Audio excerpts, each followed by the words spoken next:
les entretiens du marquis, bonjour à tous. Michel Onfray et Rudi Reichstadt, les anti-complotistes ridiculisés, démasqués. Avant de traiter cette information et beaucoup d'autres, vous connaissez le rituel, je voulais remercier tous ceux qui me permettent de vivre mon travail à l'aide des merci rémunérateurs. Aujourd'hui sont à l'honneur Jean-Michel Reynaud, Gilles Chesbeuf et Corsair. Merci à eux. Et puis je tenais aussi à vous remercier, vous soutenez la réinformation par un petit pouce bleu, vous vous abonnez ou alors vous diffusez ces entretiens sur d'autres réseaux sociaux. Merci encore. Et vous avez été très nombreux à réagir à ma dernière vidéo. Oui, évidemment, ce conseil constitutionnel était composé de gens pas très fréquentables. Ils avaient été d'ailleurs nommés par le pouvoir. Il semblait donc évident qu'ils valident cette maudite réforme des retraites. Il n'en reste pas moins qu'ils l'ont fait dans des circonstances et par des arguments qui ne sont pas acceptables. Autrement dit, ils ont organisé un hold-up en plein jour démasqué. Et tout se paie dans la vie, il suffit d'attendre.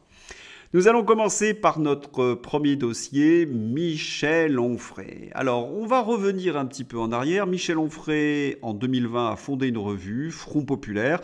Elle avait pour objectif de rassembler tous les souverainistes. Nous étions un petit peu dubitatifs, mais en tout cas, cela semblait, une très bonne initiative. D'autant plus que dans les premiers numéros, on avait appris que le professeur Raoult allait rejoindre Front Populaire.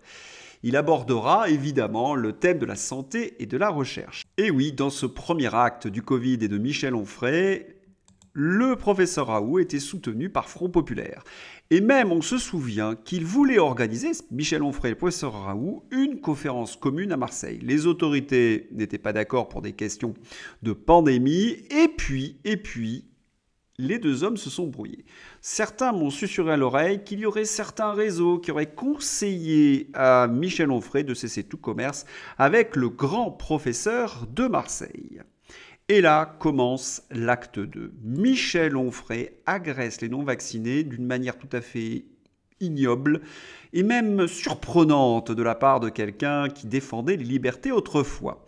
En effet, selon lui, les non-vaccinés sont des contaminateurs, des racailles. Ils se rapprochent à des gens qui auraient le sida et qui abuseraient de jeunes filles innocentes. Oui, voilà ce que dit Michel Onfray. Et même pire, il défend le pass sanitaire et le pass vaccinal. C'est là où on peut se poser la question, Michel Onfray est-il un philosophe aux ordres? Est-ce que Emmanuel Macron a appuyé sur un bouton et Michel Onfray s'est tout de suite mis au garde à vous? On peut se poser la question en effet. Et puis lorsqu'on apprend que son adjointe, Céline Pina, arrive à dire cette chose, que les soignants non vaccinés suspendus sont le fond de cuve de l'hôpital, c'est tout à fait ignoble. Comment peut-on descendre aussi bas? Et ce sont des gens, bien sûr, qui sont de gauche, qui sont socialistes, qui nous ont juré pendant des années qu'ils étaient à côté de ceux qui souffraient, ceux qui étaient à l'écart, justement, de la société. Et lorsqu'ils peuvent vraiment mettre en pratique leur théorie, eh bien, ils fuient comme des pleutres, comme des lâches. Le seul ennui, c'est que quand l'hiver fut venu, eh bien Michel Onfray fut fort dépourvu. En effet, on a appris, vous le savez, et commence l'acte 3, eh bien que ce vaccin, cette chose Pfizer, ne protégeait ni de la transmission, ni de l'infection. Toutes ces paroles qu'il a prononcées pendant 2 ans, c'était celles d'une racaille au service du pouvoir. Cela lui est revenu comme un boomerang et Michel Onfray a dû donc se défendre. Alors, il a eu la défense des minables, il a expliqué un petit peu comme Virenque dans les Guignols de l'info à l'époque, on m'a trompé à l'insu de mon plein gré. Rire général sur les réseaux sociaux, personne évidemment n'a pu accepter ce genre d'excuses. Alors commence l'acte 4. Michel Onfray, raillé, moqué, tourné en dérision, eh bien il devient mauvais. Il montre son véritable visage. Et nous en avons eu un aperçu chez l'excellent journaliste Éric Morillo, Les Incorrectibles. Merci à lui de nous avoir montré qui est véritablement Michel Onfray. Quand Éric Morillo lui tend une perche pour qu'il renouvelle ses excuses, comme Emmanuel Macron, Michel Onfray passe à l'attaque. En effet, il se déverse sur les non-vaccinés en les traitant de complotistes. Je vous mets d'ailleurs l'extrait dans ma description. Je vous invite à écouter le Gloubi-Boulga de Michel Onfray. Alors, grosso modo, le non-vacciné, c'est celui qui croit à la grande réinitialisation, le Great Reset. Ah tiens, c'est étonnant.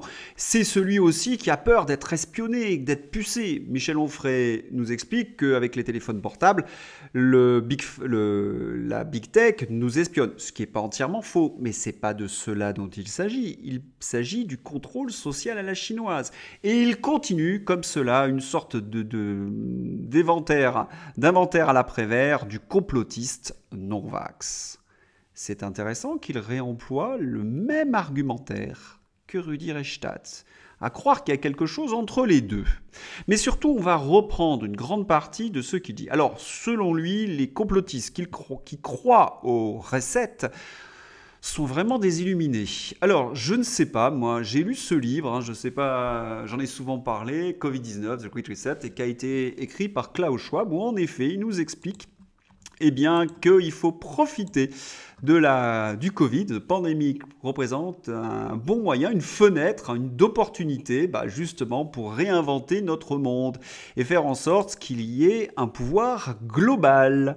C'est pas une théorie du complot. C'est le projet de Klaus Schwab. Pourquoi accuser de complotistes des gens qui ne font que répéter les paroles de Klaus Schwab? Ensuite, il nous parle qu'on serait contrôlé par la Big Tech, mais ce n'est pas de cela dont il s'agit. Il s'agit en effet du contrôle social à la chinoise. Des sénateurs socialistes comme Jomier l'ont appelé de leur vœu. Il y a tas de gens qui voulaient absolument, Ursula von der Leyen en tête, nous imposer une sorte de passeport citoyen.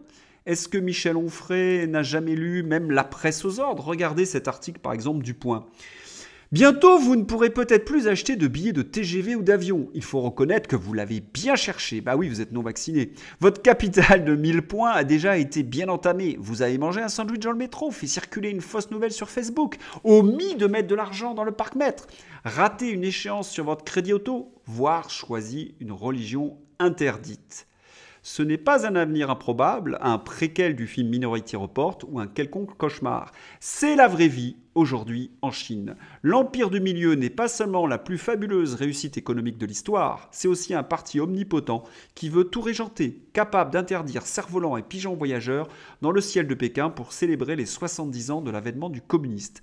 De faire disparaître des citoyens, de mettre en place un dispositif de contrôle social qui doit être porté à l'échelon national en 2020, après avoir été testé dans plusieurs dizaines de villes. De quoi faire rêver les dictateurs du passé et les Michel Onfray. Parce que c'est ça qui est intéressant. Il se trouve que j'ai vécu en Chine, je l'ai vu en place cette chose, et que certains au niveau européen, ils ont tellement peur des populations parce qu'ils les maltraitent depuis le traité de Maastricht de 92, c'est une dépossession des Français, ce traité de Maastricht, tant au niveau financier qu'au niveau des libertés. Et Michel Onfray a été pionnier là-dedans. Et maintenant, il fait semblant de dire « Ah non, il n'y a rien, c'est une théorie du complot ». Mais qu'est-ce que c'est que ce retournement de veste, Michel Onfray? J'avoue que c'est très, très, très effrayant. Alors, il partage cette même volonté de chasser les complotistes avec notre ami Rudi Reichstadt. Et oui, Rudi Reichstadt qui se trouve dans une situation un peu compliquée en ce moment. Il est quand même assez intéressant que Rudi Reichstadt et notre ami Michel Onfray partagent les mêmes éléments de langage vis-à-vis des non-vaccinés et les mêmes raisonnements. Lorsqu'il nous explique, oui, en fin de compte, tous ces gens, c'était absurde cette idée que le Big Pharma pouvait faire du mal aux gens, c'est vrai, c'est une théorie du complot. Alors, j'aime bien parce que c'est la question oratoire qui est censée s'appuyer sur la raison. Le seul ennui, et je le dis toujours, il faut des faits pour justifier une telle chose. Or, les faits nous prouvent exactement le contraire. Car le Big Pharma, l'ami du patient, pardonnez-moi, c'est pas véritablement la réalité lorsqu'on connaît toutes les affaires du Big Pharma. On se rappelle en effet qu'un des laboratoires, Purdue Pharma, avait un produit phare, l'oxycontine. C'était un antidouleur, un opiacé. Cet opiacé était extrêmement dangereux, il était cardiotoxique. Il se trouve que malgré les évidences, cet opiacé a été vendu pendant des années, et lorsque les ventes se sont écroulées de cet opiacé, Purdue Pharma a demandé à McKinsey de relancer les ventes, c'est-à-dire de trouver une stratégie. Et quelle est l'idée géniale de McKinsey? C'est d'augmenter les doses. Autrement dit, McKinsey, Purdue Pharma, le Big Pharma sont coupables. Vous avez bien vu le chiffre de 500 000 morts sur ordonnance. Michel Onfray, vous pourriez un petit peu en discuter. Et puis vous nous avez expliqué, en fait, il ne faut pas être contre la science. Ce produit est formidable de Pfizer. Quand j'ouvre par exemple les journaux en Australie, j'apprends que des milliers d'Australiens attendent toujours des indemnités après des effets secondaires du vaccin. Et oui, alors Michel Onfray, Rudy Reichstadt, on vous attend sur ce genre de questions au lieu de nous insulter et nous traiter de zozo ayant des visions. Moi j'ai l'impression que vous avez abusé de certaines choses tous les deux. Alors on va revenir sur Rudy Reichstadt, en effet, parce que le type qui était au cœur du complot, 60 000 euros, il a reçu 60 000 euros de subventions secrètes pour son officine qu'il dirige, Conspiracy Watch. Et lorsqu'on lui rappelle ce genre de choses, il nous explique, vous êtes ni plus ni moins des conspirationnistes. Le pauvre Rudy, il se débat un peu comme Michel Onfray. Il essaie d'accuser tous ses adversaires, vous le savez, de toutes les insultes possibles et inimaginables, à tel point que ceux qui l'accusent d'avoir trempé dans un complot, vous connaissez la suite.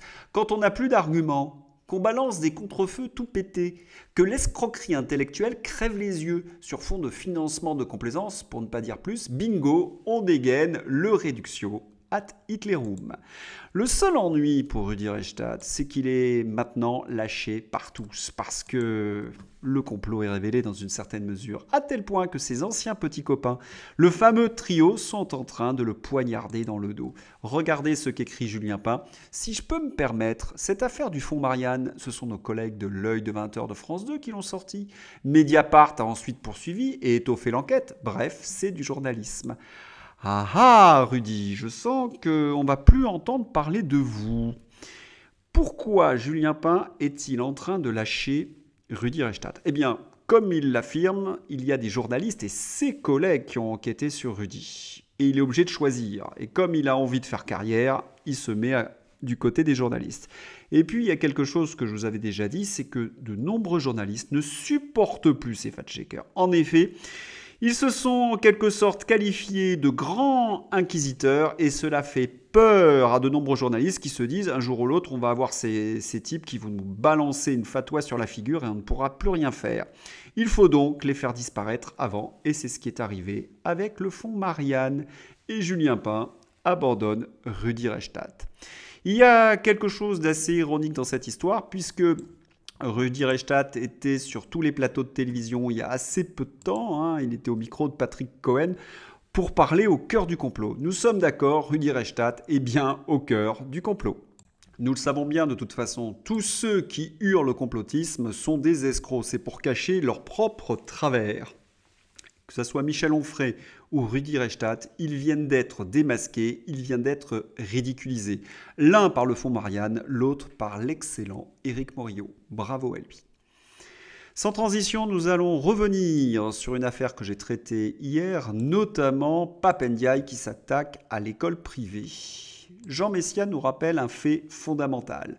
Pape Ndiaye veut imposer la mixité sociale dans les écoles privées. Très bonne idée. Pourquoi ne commence-t-il pas par l'école alsacienne où il a mis ses enfants? Il pourrait en faire un excellent laboratoire pour ses délires raciaux. Et oui, Jean Messia dénonce l'hypocrisie de Pape Ndiaye qui place ses enfants dans l'école la plus sélecte de Paris où on ne retrouve en fin de compte toute la progéniture de ceux qui sont à l'ENA ou qui sont très proches des cercles de pouvoir. Et on n'entre pas comme ça à l'école alsacienne. Il faut être coopté.